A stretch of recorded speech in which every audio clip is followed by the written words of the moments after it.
Okay, we're in. And so, reverse chair sit. It's quite nice to just what we could imagine with the lord of the manor riding a horse. And perhaps we're a little bit drunk, so we're going forward and back. Don't hold the chair, because then you'll pull the chair over and you'll fall over off the back of your horse. And there we go. And you'll notice your spine's quite straight. Well, to be more correct, each joint in your spine is at its middle point of its range of movement. And supposing if we're the drunk lord of the manor on our horse, well, the horse knows its way home. That's the beauty of horses.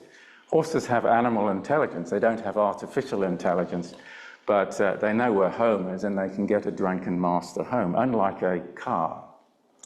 And so, all right, so if we're a drunken lord on his horse, could we do some circles? The thing about riding a horse is it's very hard to have bad posture. Good posture, I'm going to suggest to you, is being buoyant. Every joint and the muscles around every joint are buoyant because they're working against gravity. If gravity pulls you down, there must be a buoyancy reflex lifting you up. Otherwise, you'd be a crumple of rags on the ground. There must be a buoyancy reflex lifting us up. So tune into the idea that the ribs, the collarbones, the neck is buoyant, like a hydrogen balloon. Because it's there. There is a buoyancy reflex. There must be, right? All right, so keeping buoyant, your chest like hydrogen balloons, your neck, your jaw, up we go. And down we go. I'm just going to come back a little. So we're strengthening, but we're also exploring ideas. Floating up, floating down. On the way down, when we're nearly touching the chair, just pause there. That's your sticking point. That's where the load is. Why? Because the bones are not vertical. When the bones are vertical, we're stacked like a skyscraper. When the bones are on an angle, the muscles have to do the work of bracing and supporting. But levity's still working, so let buoyancy or levity lift you up now.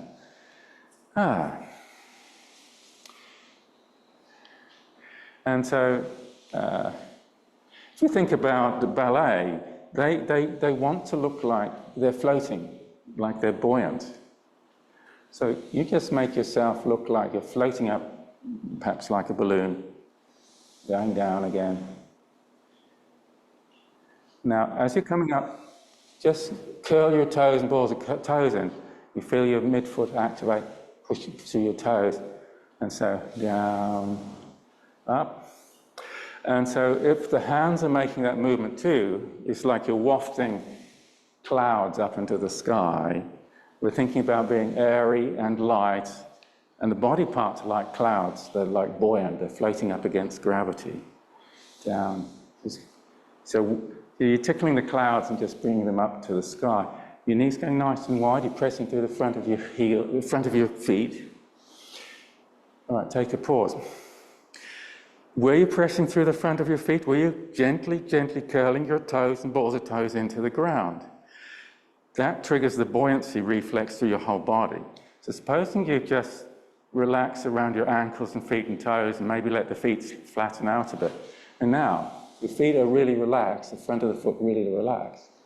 And do you feel quite so buoyant now? So now the body's learning to work, take its cue probably from your hips and buttocks, because your feet are relaxed and it can't take the neural cue from the feet and ankles. So your toes are not pressing in. All right, now curl your toes in and just feel a little bit more buoyancy and lift. And wafting a lot of hot air up into the air. Yeah. So am I talking? If it was really frosty in here, I'd have clouds of gas coming out of my mouth. See, and then just let your toes relax, and now suddenly the buoyancy has to come from the hips and buttocks because the toes and feet and ankles are relaxed. That's not quite so organized. So maybe you got the feel of how if you curl your feet into the ground, and then you're light-footed, like an athlete, like a dancer, and you're light on your feet or light on your toes, and the whole body's more buoyant and a little bit more coordinated.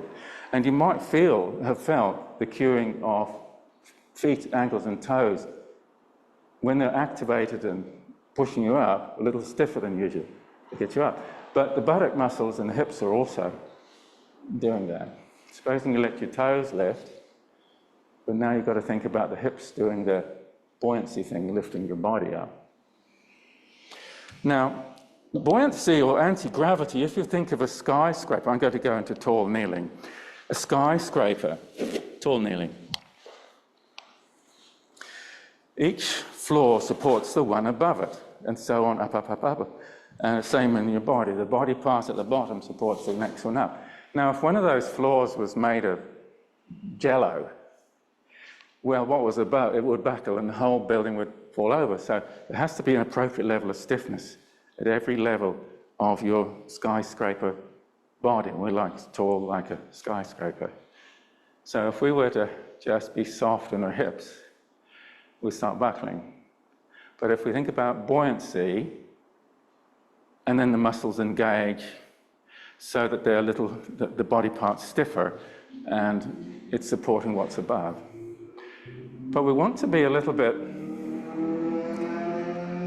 just a little bit mobile as well. So maybe we're tall like a bamboo growing tall in the wind, or a poplar tree just moving. We're not stiff like an oak tree going to be blown over by the wind. We're tall. And take an arm up, and still tall. And you would have had to stiffen up the muscles around your shoulder joint just to hold there. Supposing you relax these muscles, it just wants to fall a bit. And okay, so the other side, lifting tall. The taller you go, the more these muscles are working around the shoulder. Quite stiff. If we loosen them off, like jello in the sky, in the middle of the skyscraper, it just has to relax a bit. It's not quite so stiff. So being tall, it's, the taller you go, the stiffer you got to be. But you just ease back to a compromise between being tall and relaxed. Sway a grass skirt, but stay tall through your body. Okay. And we'll just think about being tall and buoyant and maybe like willow or bamboo. 1, 2, 3, side neck. Just touch the rib for the 1, the 2 for the next 3. And it's a vertical lift, like hooks and strings pulling vertically to the ceiling, come back to vertical. And we can just touch again. 1, 2, 3. So if I say 1, 2, 3, side neck, you know what to do. Now we're nice and tall. Grab a foot and heel to hindy. I'm going to just grab the big toe and point it towards me. You probably can't see that. And my shoulders are back and I'm getting a nice stretch in front of my neck and collarbones. Elbows back. Okay, other foot. And pull it in. Take the big toe, curl it up. And if I curl that toe and try and make it point at my tailbone, this one's a little bit loss of range of movement because it's on the arthritic ankle side, and it's a little bit tight and dysfunctional because of that. So I'm getting the big toe to work, just pulling it, curling it in. Heel to hindy, bent elbows back, just getting a nice, gentle stretch and opening in front of the chest and neck and collarbones. I'm going to go into rocking back with the toes pointing back. And you might see that I'm able to get the ankles down quite flat. And that's actually helping to gap the front of my ankle joints a little. And that gap in pulling apart is going to sort out any scar tissue between the two sides of the joint. It's just going to help, as long as I'm working in the comfort levels of the sore joint. If it's really sore, well, you just got to back off, not try and stretch it quite so much. And so I'm just going to rock into there. Same goes for knees. We're getting a nice pulling apart, especially the front of the knee. It's going to be good. But if it's really sore, we'll just back off, don't go so low. Nice bit of loading for the kneecaps and front of knees and ankles and feet. It's good to just to do that joint mobilization, like we did that on the footstool, ankles up and down. We're doing some joint mobilization for the knees. It's good maintenance. And there's a little bit of stretch and maintenance for the front of the ankles here. All right, let's get going. Bent knee, push up, push the heels together. 1, 2, 3, and back, and put your forehead on the mat. And enjoy an extra stretch around your back and buttocks. We're ready. So let's do a 3 by 3. Push the heels together. 1, 2. You'll interpret it how you want to, but see if you can get your tummy to touch. And back, and touch your forehead down. And walk forward with your hands. Touch and push your heels together. Push, push, push. Can you keep your elbows more or less over the side of the mat? Walk your hands back like a lizard, carefully walking backwards. Do lizards walk backwards? I don't know. This one does. Time for a balloon breath into the lower 3/4 of the body. And again, just the last 3. What's going to be the next exercise? We're bracing, we're breathing.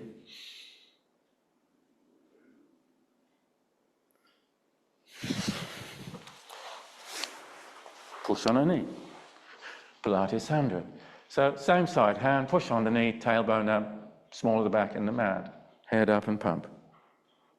I'm going to do a count of 10, and then 10 more, and then 10 pushing hard. Here we go. 1, 2, 3, breathing.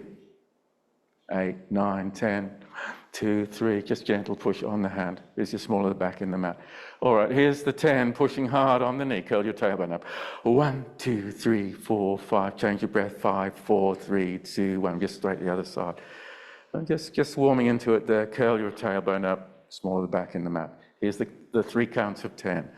So it's a modest push on the knee. You can push harder if you want. All right, 10, 9, 8, 7, just modest. 3, 2, 1. Now push on the knee, curl your tailbone up as your back's into the mat. 5, 4, 3, 2, 1. Long on the mat, grab a wrist. And it's the sit up in bed, roll up. Well, whichever wrist you're pulling on that side of the body, just lengthen out and put a stretch into your armpit and ribs. And breathe. Like a balloon, really fill it out. Other wrist. Well, pull it off. Lengthen out that side of the body, stretch the ribs and the armpit, press the arm down. And breathe, and make this breath into a stretch. And so, hands to a knee. Now you point that toe and press the shin forward, and it will organize the movement. And you'll come up nice and easy. Pull the wrist off, the armpit lifts, the ribs stretch, and the other side, a little bit of 1, 2, 3 neck. You can look up under your eyebrows. All right, take a dive. The elbows are slightly bent and lifting to the sides of the ceiling.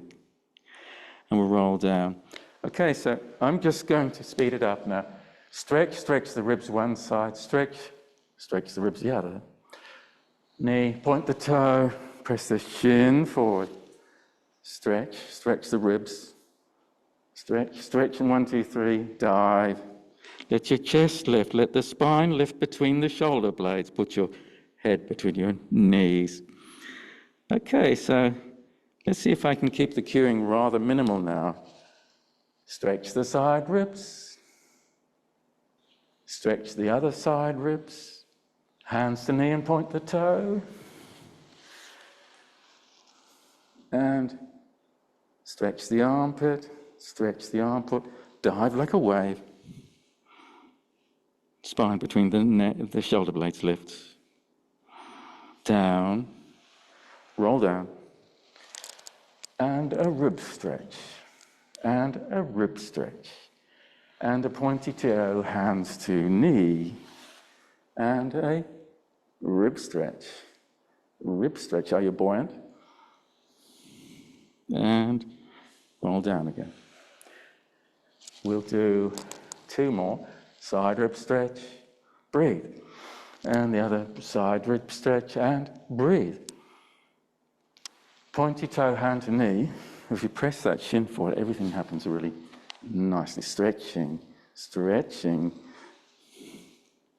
Diving over your toes. So as you go down, hand to the right knee, bring the knee up. The hands out a little out to the side. I'm going to do 2 each way, taking the hand wide. How wide can you take it? The body squared off like a concrete block. So it's quite wide there. Can you do that? Just take it round and 5, 4, 3, 2, 1, and round. It's now becoming something 5, 4, something like a circus contortionist might want to do to get really good strength at the end of range of movement. Change direction, round, big circle. 5, 4, 3, 2, 1, and round. That's a beautiful position. The ball's dead center in the hip socket. And the muscles are stretching around it to make sure that they're balanced out and coordinated for centering the ball in the socket. Balancing knee. This is a lovely moment to breathe into the belly and the ribs and stretch out your side ribs. Can you stretch your side ribs and bounce your knee? You need to have a nice floppy ankle for this, because if the ankle's floppy, the knee's free to be soft, and the special opening of the joint will help repair it. So out we go with the other leg, out quite a way. Now, there we go. For me, this is more challenging, this side. How about you? Over and around and up. 5, 4, 3, 2, 1, and around. So you'll just take it out as far as you can, but see how far you can go. 1, change direction. See, the base workout just got a little meaner. How low can I let go? All right, 5, and around we go. And we'll just pause there, and 5, 2, 1, and bend your knee. Nice chance to breathe into your side ribs.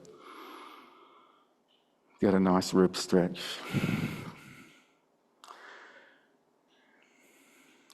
The standard Pilates rolling like a ball is coming next. You've got to hug your shins in. So get that bit right. Hugging your shins in, you'll feel that you have to use the muscles between your shoulder blades, pull them in. And that activation between your shoulder blades makes your chest lift away from your hips. So you keep your eyes on the belly. Keep your heels somewhere close to your eyes on the belly. Let's have a go. 1. Let's try for 4. 2. 3. I'm going to come up and give you a minute, just a couple of seconds. 4. 2. Do a couple more. 7 exercises. There's about, I've lost count, 25 to go. Single leg stretch. We'll just hug one leg in. We can have some bicycles. All right, so claw the back roll. We've got curl your toes, toes to kneecaps. And long, really stretch it out long. We'll do 3. Toes to kneecaps. Toes, and getting a full mobilization of that dodgy joint. All right, take the leg out the side and back. Now yeah, and just see if you can keep your body flat to the ground. So I'm just keeping that foot and ankle without any movement. It's just in line with the body. All right, and we're just switching over. So 3 times, curly toes, scratch the blackboard, toes to kneecap, big movement. If you can get strength and coordination in your feet and you just be light on your toes like a dancer or like a high jumper, light on your toes, the whole body will be more buoyant, guaranteed. Take the leg out the side. We're just doing a windscreen wiper action. Now my neck's had a hard time. I'm going to have my head down. And by the way, you don't have to wait for me to tell you to put your head down or put your hand behind your head. Double leg stretch is turned into a dead bug, so just bring your hands, just grab a toe. This is actually beginning to look like a single leg stretch. Just grab a toe, pull, pull, pull. And we're just doing a workmanlike job of pulling the toes. Pull, pull, pull. Gapping the joints. And we just come down to the relaxation position, hands behind the head. This is a chance to stretch your front ribs and your pec muscles. So elbows down like coat hangers.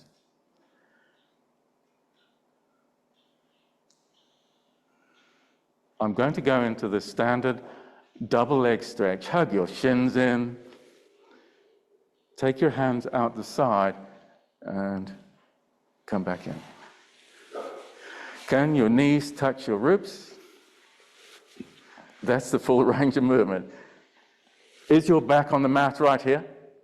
That's where the tummy's working. You can see, if you get that full range of movement, you get a really nice opening up of the joints in the back of the back, and it's zero load here, right? So you're not going to hurt anything. Over here, you've got a nice straight back.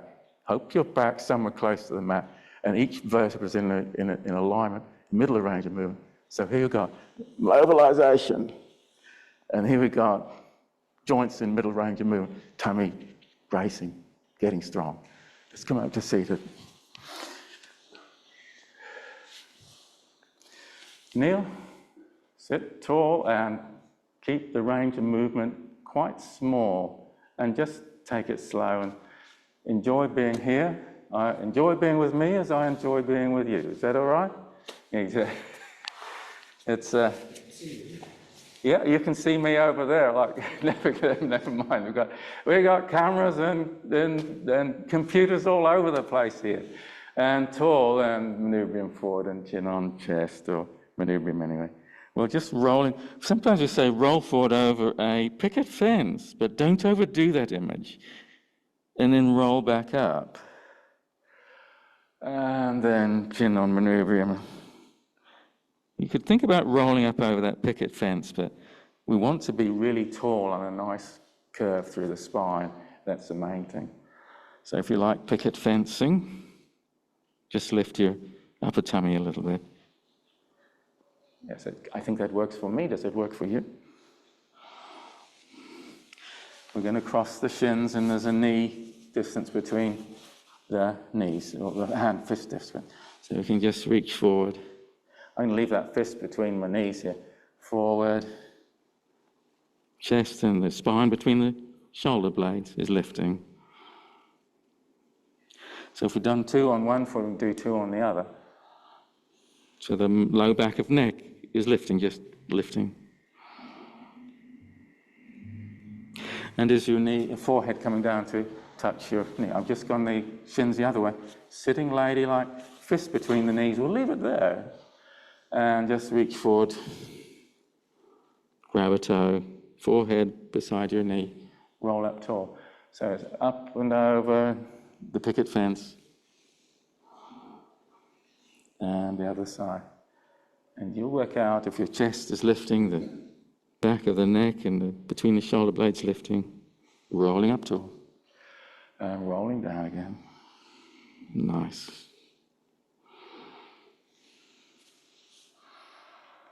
And leg pull, just to take things the other way. I'm just only going halfway. But to make it a little more challenged, we won't go up higher, that's harder work. We'll just come up for stamina, just halfway up and just holding 5, 4, 3, 2, 1. We're bracing, we're breathing, let's come on down. And so we'll come up again, and we're bracing and breathing, just trying to remember, relax the neck, smile with the cheeks. And you can think about pressing down with the back of your wrists. We'll do one more.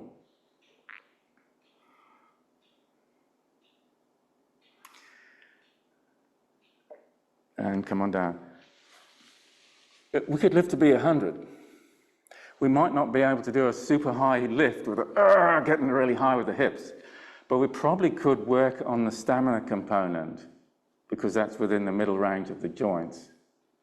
So there's ways and means here to get more challenged with it, but being able to use a different situation. Let's just do one really high one for a count of 3. So you just get ready, up we go, push your hips up. All right, you felt your hamstrings work. So a different workout. A little bit of each, probably a good idea. Let's take the legs wide. So just to make it fun and we'll turn it into a little bit of a haka chest lift. Fingernails touch the touch and stretch and twist and touch and stretch. Chest lift and touch and twist. I didn't quite get that right. Okay, touch and twist. And I'll try that again. I got this all out of kilter. Little pause. You know what to do. Let's get this right. It's going to be touch and stretch. Touch and stretch and twist. And touch and stretch and twist. And let's stop at that. So we had this little reach over the crossed ankles. All right, so we'll just grab the top foot and put the toe in your mouth, or not. Just get the feel of how could you take it? Well, let's use this for a little bit of a stretch and just work with what you've got and don't overdo it, but okay. Does your lower jaw slide forward as you do that? If your jaw is habitually able to slide forward, you're less likely to be a snorer. Okay, you can push your jaw forward. Okay. And so we've got the crossed shins, we'll just grab the foot and put the toe in your mouth, or not. And so a little jaw exercise here. Okay, just put your toe in your mouth and push your jaw forward. Okay, again, and when you push your jaw forward, it sounds like this, right? Okay, so we're now seated stretches now. Buddha sit. Can you hold like that? All right, that's a little workout. So we grab the ankles, and so as one unit, the elbow, arm, and shoulder pushes down.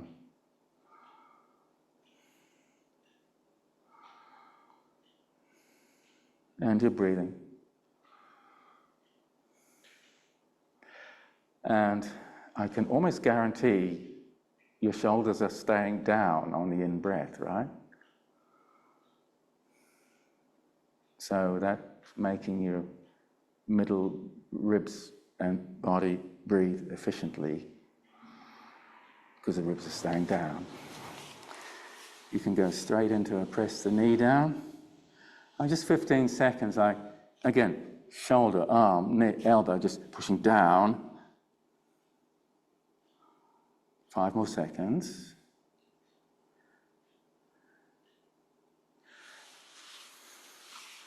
And just straight into ankle over, or shin over leg, and pushing down, shoulder, arm, elbow, pushing down.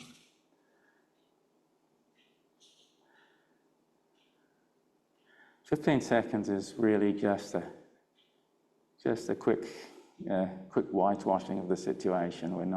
We'd need to do a minute probably, and twice a week. And then some massage probably. Okay, hug a knee in front of the opposite side ribs. And I'm going to suggest the 1, 2, 3 side neck. You know what to do. Push a fish hook into your side ribs and it lifts vertically your side neck, the ear. Fish hooks, 3 strings, 3 fish hooks. When we come out, just stay tall. And 1, 2, 3, the other side.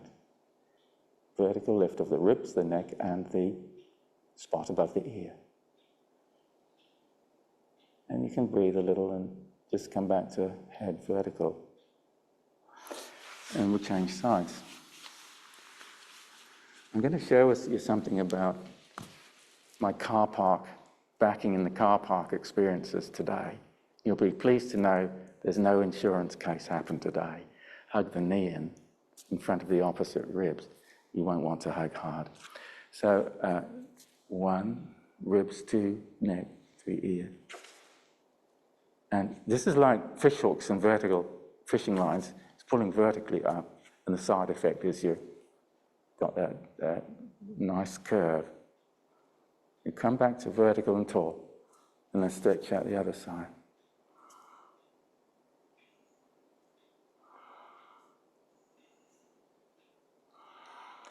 Now, I'm just going to go into a Roman feast hips lift brace. Press for the elbow, spine straight, right angles to the belt line, just there. So right here, we should have a really nice proud chest and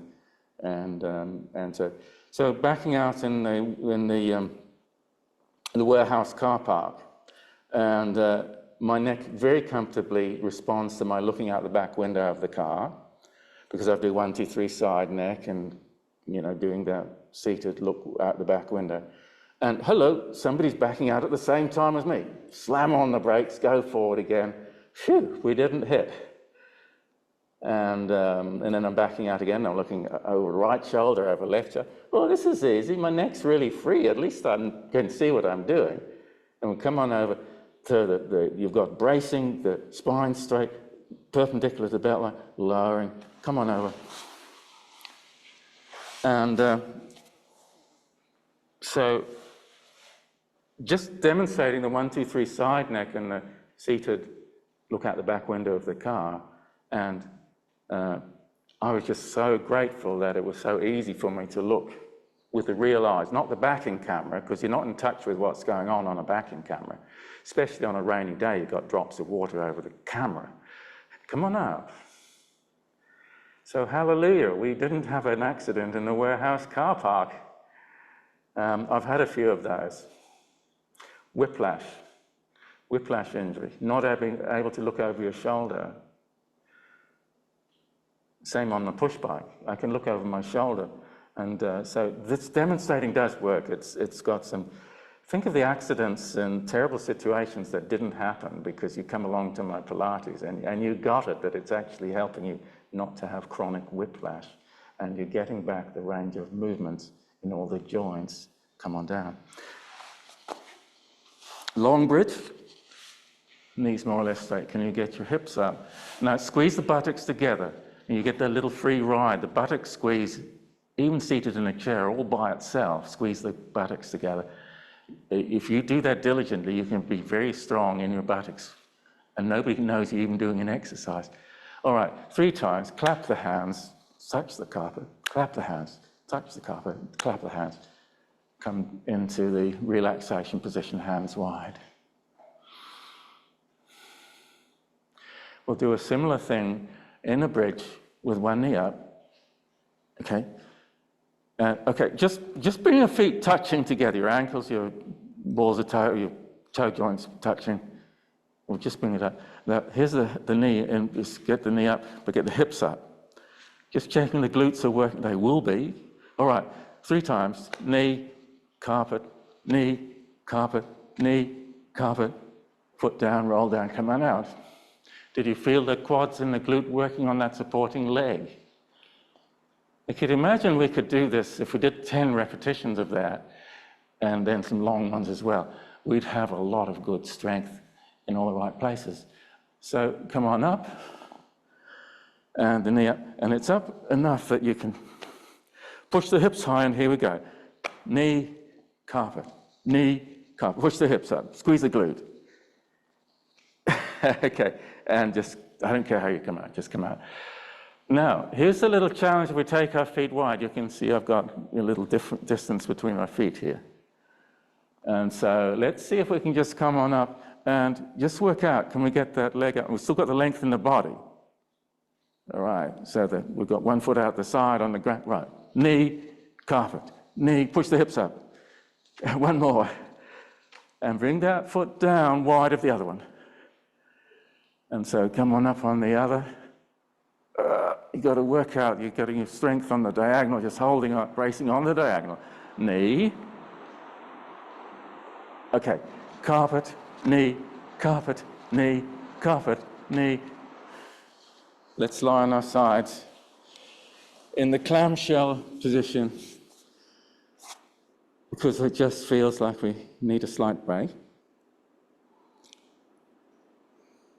I'm going to work from clamshell, but I'm going to see if I can work with hands overhead. Feel the stretch around the back of the armpit and so on the ribs. It's probably comfortable if you let your ribs lift off the carpet a little. But can your head be heavy on the pillow of your biceps? So we'll just do the clam action. I want you to imagine a bow tie string tied around that knee. It's lifting vertically to the ceiling. It's lifting vertically over the knee, the other knee.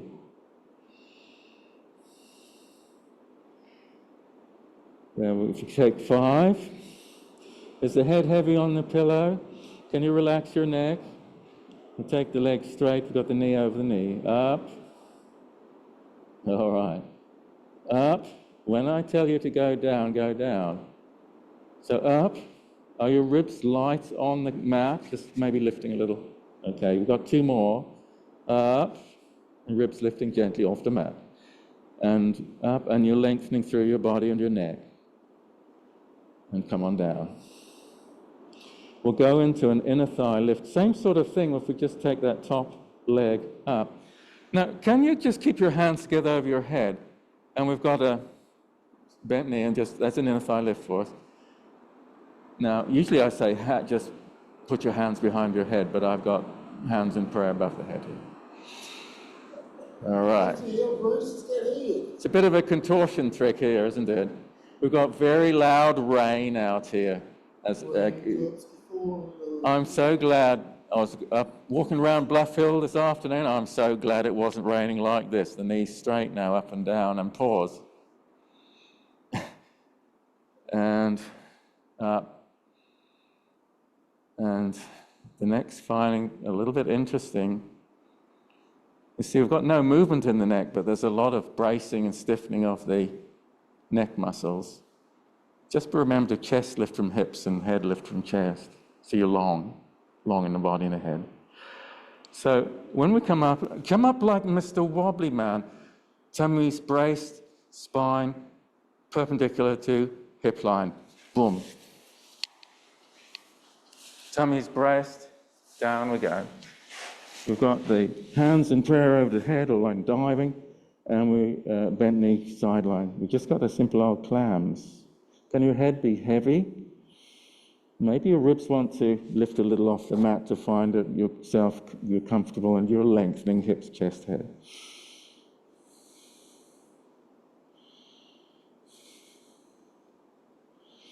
You see, we just make a change. This is called changing it up, because a change, a stimulus, this is we take that leg straight. So up, a stimulus, this is animal behavior theory. We just pause at the top there.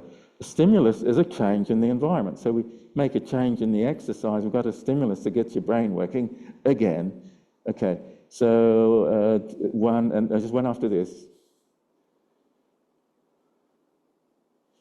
Come on out. So we bring that, keep the arms up over the head. This makes a little bit of an interesting challenge that we haven't done before. So the shin's vertical, and we've got the knee coming up. And, this is the world premiere of the diving hands inner thigh lift. All right, so the leg straight. Now, up we come, and down. I'm just repositioning my foot a little. All right, and if we can hold it there. All right. On my bad side, I was scrambling to work out just how to position my body. So heaven forbid, I don't know what that felt like for you, but hopefully you just got in the move and you felt like an athlete responding to a situation, or maybe you just breezed through it. Anyway, well done. Well done. We'll just grab a stretch band.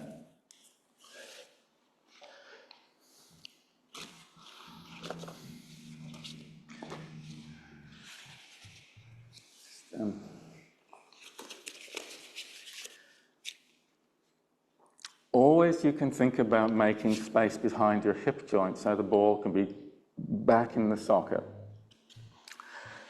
Because when it rides forward over the front of rim of the socket, that's when it gets damaged. But okay, hip replacement, well, you don't do what I'm doing now, but you can do everything else. Yeah, so I'm just valuing that stretch behind the hip joint there. And that is actually the gold in this, but there's lots of lovely stretches, and it's very available. And I'm just enjoying the hamstring stretch. And there you go. Maybe rock into it a little. And then leg wide.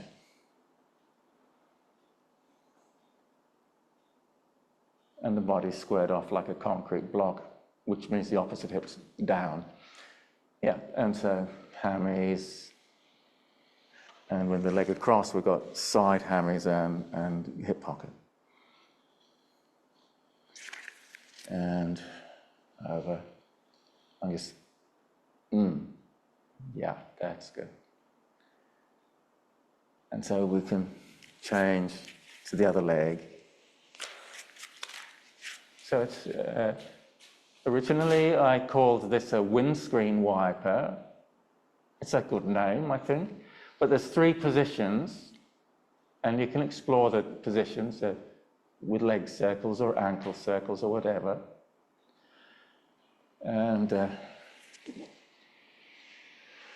yeah, so I'm just rehearsing the 3 positions in the stretch band windscreen wiper.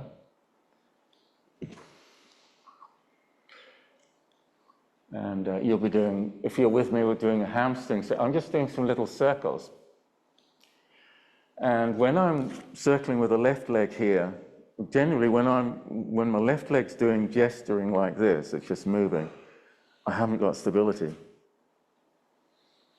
So I'm working at being stable and coordinated through the left side of my body. It's just not naturally stable or coordinated. And then the leg wide, just hanging there. Just valuing how the body can brace and stiffen and keep the opposite hip down. This is a very strong, powerful, back-safe movement stimulus. So I'm just going to point my feet there. So the opposite hip's down. So there's no nasty twists going to happen in that lowest spinal joint. If there's no nasty twists in movement, it's the body, the muscles know how to control it, so it never moves to the end of range of movement of that lowest joint, and so much less likely to get horrible back injuries from that lowest joint back into the end of range of movement. So I'm just going to climb the band, come on up.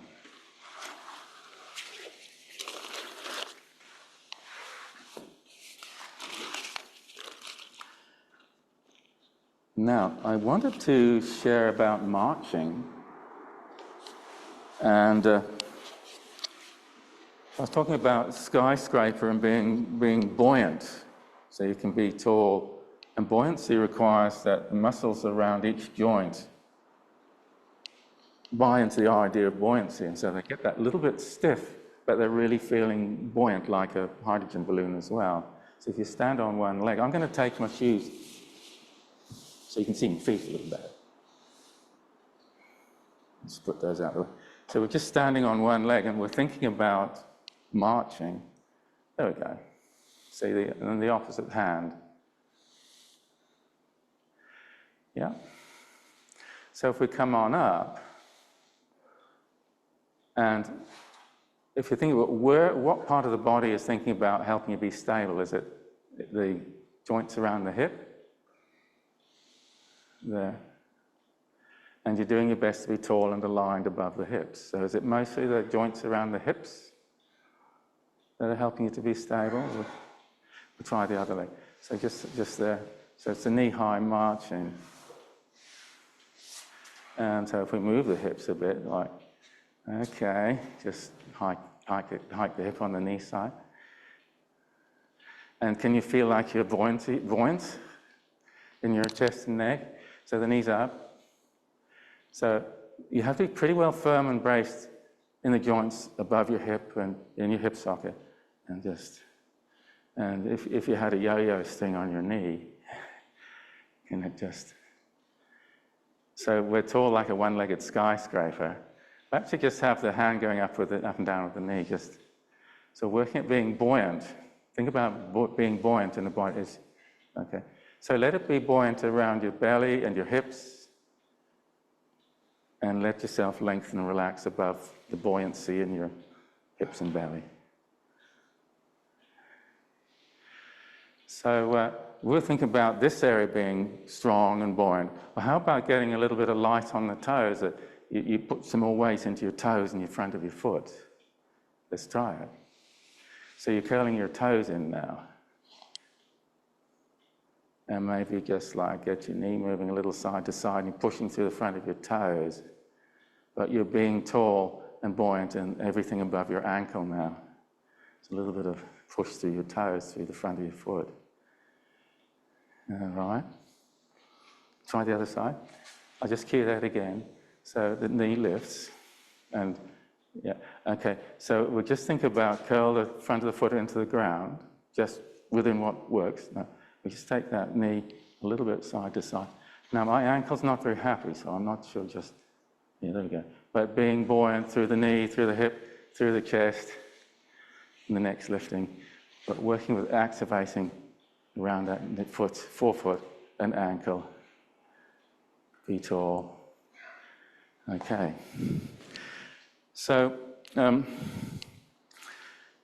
when we're not buoyant and standing on one leg, if I just show you my belt line. And then the hip that just sinks down. I'll go over here. And then we got the... This is if we've sunk down, and then in the belt line opposite the support leg, lift a little. See, that's buoyant, that's lifted, and that's sunk down, and that's buoyant. You get the idea? So we've got a hip lift, but we've also got toes curling into the ground. The ankle and foot's doing support work and buoyancy work. The hip's doing the hiking to get the buoyancy work. Lift, you're pressing to the front of the foot. Sinking down, foot's lost the buoyancy, the hips have lost the buoyancy. But again, lift in the side hip, push to the front of the foot. There we go. Which looks best? I got a slightly hiked hip there. Yes, does it look better? But it was sunken down. Yeah. So which is the weak? Which is the...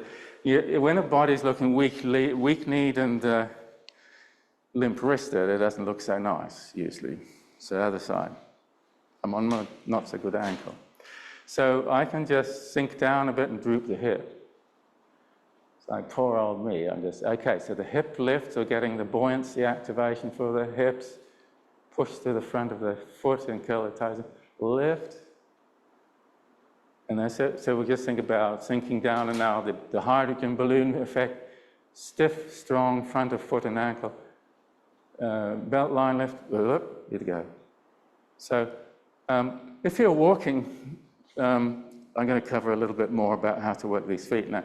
But if you're walking, you can overdo it. But imagine you're like an athlete, okay, the belt and the hip line lifts a little on the opposite side, but you're trying to keep it fairly much aligned. We could overdo it like that. That's not going to work, but you will be feeling quite tall. And by the way, when we really lift the hip and lift the hip, do you find you're pushing into the small toe side of the foot? So if the hip lifts here, do you find you're pushing into the small toe side of the foot here. And just, we'll try the other. So the hip's lifting, hip and knee. Yeah, belt line lifting. Do you find you're pushing into that small toe side of the foot? And that leads into where I'm going now. So an athlete or gymnast or a circus performer, they walk light on their feet. Well, how do we do that? Let's, I want you to imagine that the foot, this big toe side is like a canoe, an ocean-going Polynesian canoe. Now the small toe side is the outrigger of the canoe, so there's a two-hulled canoe. The big toe side's a big hull of the canoe, and the small toe side's a little outrigger. So here we go, we're working a towel scrunch. You can try that. And that's working the muscles of the main canoe. But now if we do a small toe scrunch, like putting dust into a dustpan, you see that on the diagonal, the dust would be scrunched up towards a spot on the side of my heel here. And now we're activating the side rigger canoe. So we've got so now you know there's two sides of the foot activation. If you want to be light on your toes, you've got your towel scrunch standard, which is mostly big toe. And that's the main hull of a canoe. We've got that, and I'm just showing that's like dust brushed into the shovel. The small toes are brushing the dust. And that's working the small canoe. I think you get we'll just go the other foot. Yeah, working, standard towel scrunch is mostly working the big toe and the line behind it. So if we do the small toes, working on the diagonal, brushing dust into the shovel. So now if we're walking along, I'm just going to grab a stick, so that means I can stop at any moment. You can join me. And so I'm just pushing into especially the small outrigger canoe side of the toes. All right, so pushing into the small outrigger side and pushing into the small outrigger side. And on one side, my belt line will lift because it's more efficient. On the other side, it doesn't lift because that leg's not so efficient. That outrigger doesn't work on this side, so I can't do a belt line lift. I can't get the buoyancy out of it. And I'm working on it. It might take 5 years, but as it is, I got this slight bend in my spine. It's not too straight, but it's coming out of that. Okay, so be tall. This stick is the line of the tall out of the small toe side of that foot. There it is, be tall, the belt line lift. And do you know, this looks like the bandmaster with his baton and the band and the big drums and the trumpets, and you just got the be tall. And I'm pushing through the fourth and fifth toe side of that foot, and I'm feeling the buoyancy along that line of that stick. And we can go, I'm going to my bad side now. Okay, so that stick's pointing the fourth and fifth toe there, and I'm pressing into that and just lift. This side is really sluggish about being buoyant. And so we could have and we get something that looks a little bit like the guy at the front of the brass band march. So wherever that stick's pointing, it's pointing the fourth and fifth toes curling into the ground. And fourth and fifth toes in, yeah. And before you know it, you're walking like, and that's really a band marching sort of thing. But the thing about brass bands and marching is they're very buoyant. It's a very buoyant movement because it wants the soldiers to be buoyant and lifted up. The music lifts them up, even though their marching feet are tired and they want to take a break. So you can understand that we're practicing buoyancy by pushing to the fourth and fifth toe.